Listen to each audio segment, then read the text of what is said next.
My name's Tom Noske and I've failed at YouTube twice now. I've learned a hell of a lot and I know a lot about starting a YouTube channel.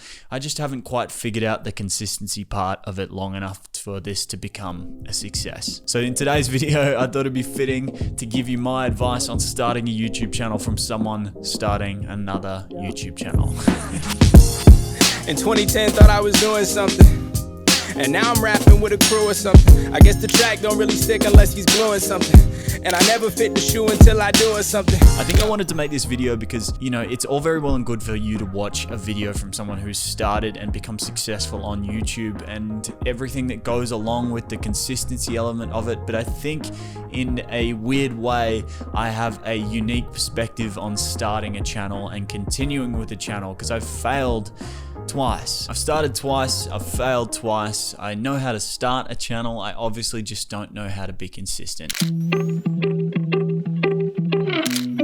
So lesson number one is set a goal, set a plan, and have an end date. One of the things that I noticed, and I've noticed across multiple channels, is it's going to be slow in the beginning. It's going to be really slow. There's going to be times where you make a video that you love, you make a video that you put your heart and soul into and no one watches it. And I think that by having an end goal or a date or something that you're working toward, it's going to help you be more consistent for that time and kind of neglect the idea of your videos going viral, neglect the idea of anyone actually watching your videos, because at the end of the day, when you're starting out, the most important thing for you to do is make videos. So by taking that out of your mind and by setting yourself a goal, a plan, and an end date, it allows you to just put your head down, stick your bum up, and work. It allows you to just make videos and not worry about anything else. So for me, for example, it's July 1st today, and I set myself the goal of making a video every single week for the remainder of this year. That's my goal. I'm fully aware that I need to continue making videos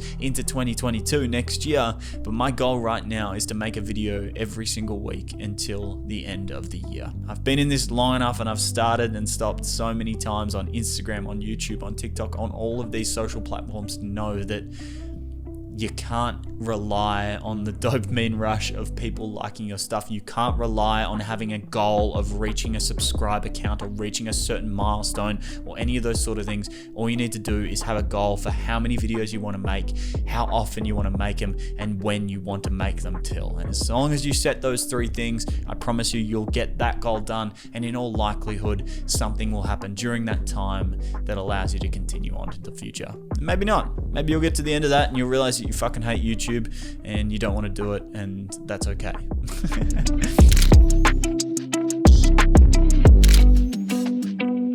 Lesson 2 is find someone to keep you accountable. One of the things that I did this time when I wanted to start YouTube again is I reached out to a friend and I said, hey mate, I want you to call me every single Wednesday from now until the end of the year, and I want you to make sure that I have a video ready to post on Thursday. No exceptions. And by doing that, by having someone that I'm accountable for, it's kind of like a coach.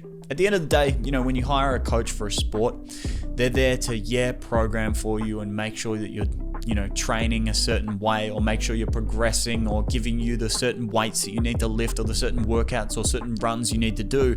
But at the end of the day, the most important value that coach is giving you is the accountability. They're breathing down your neck when you wake up in the morning and you don't want to go to training. The same thing is happening here. I'm now accountable to this person. If I don't make a video, I'm not only letting myself down and my goals down, I'm letting him down. I don't want to receive that phone call on Wednesday and not have a video there for him. Lesson 3 came to me last year. During this whole global pandemic, I'm sure many of you have picked up new hobbies and picked up new things and done things a little bit differently. One of the things that I did is I became a triathlete. I've always loved sport. I've always loved being an athlete. I was an athlete when I was younger. I used to row, and now I'm training for my first iron distance triathlon. And one of the things that I realized is I love the training. I love running. I love riding. I love swimming. I love the results that it gets me. But there are days where I wake up and I really, really don't want to do it.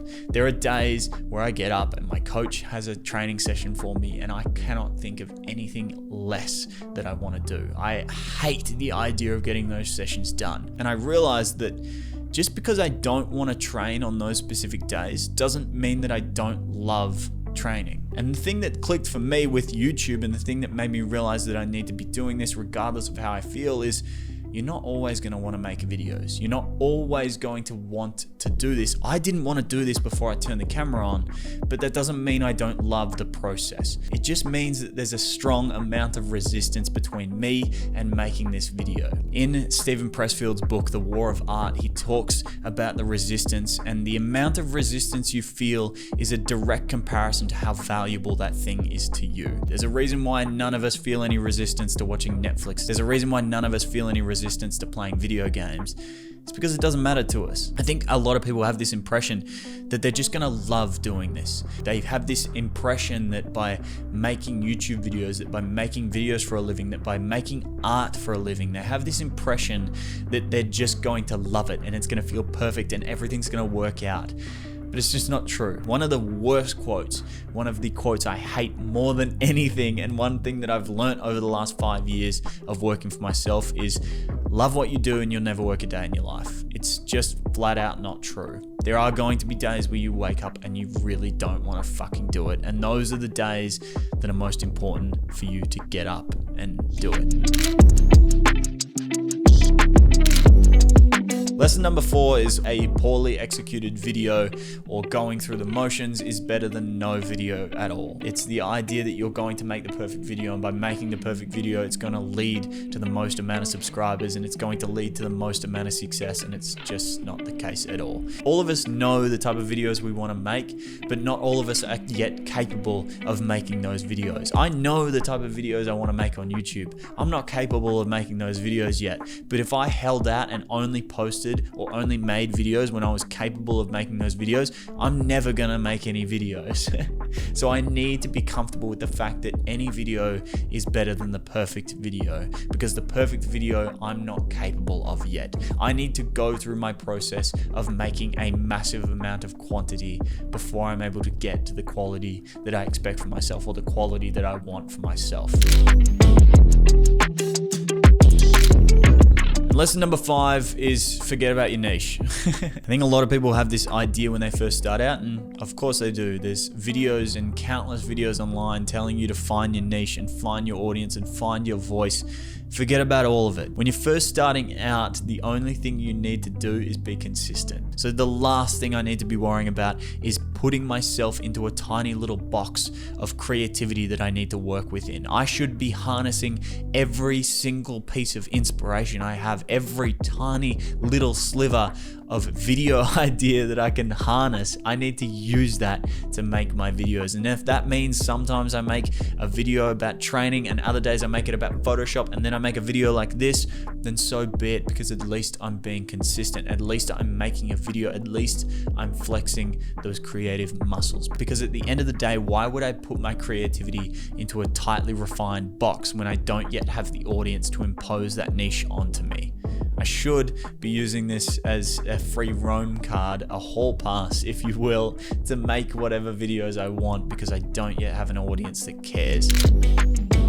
I've failed at this twice, and in failing at this twice, I've learned a lot about making YouTube videos, and I've learned a lot about what's required outside of the technical side, outside of the gear, outside of the inspiration, the niches and everything. I've learned a lot about what makes people stop making YouTube videos. And I think that what makes people stop making YouTube videos is a lot of the self-imposed pressure we put on ourselves. A lot of the things that I've talked about today are essentially just alleviating the pressure. Take the pressure off your shoulders and just focus on making. Because at the end of the day, this career is hard enough as it is.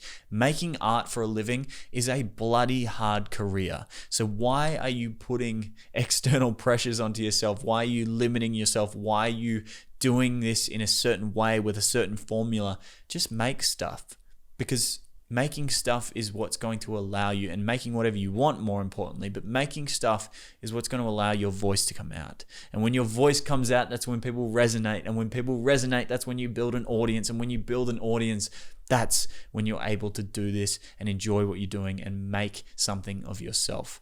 But until then, you've got a hall pass. You've got a free pass to make whatever the fuck you want. So use it. Use it as an opportunity to make.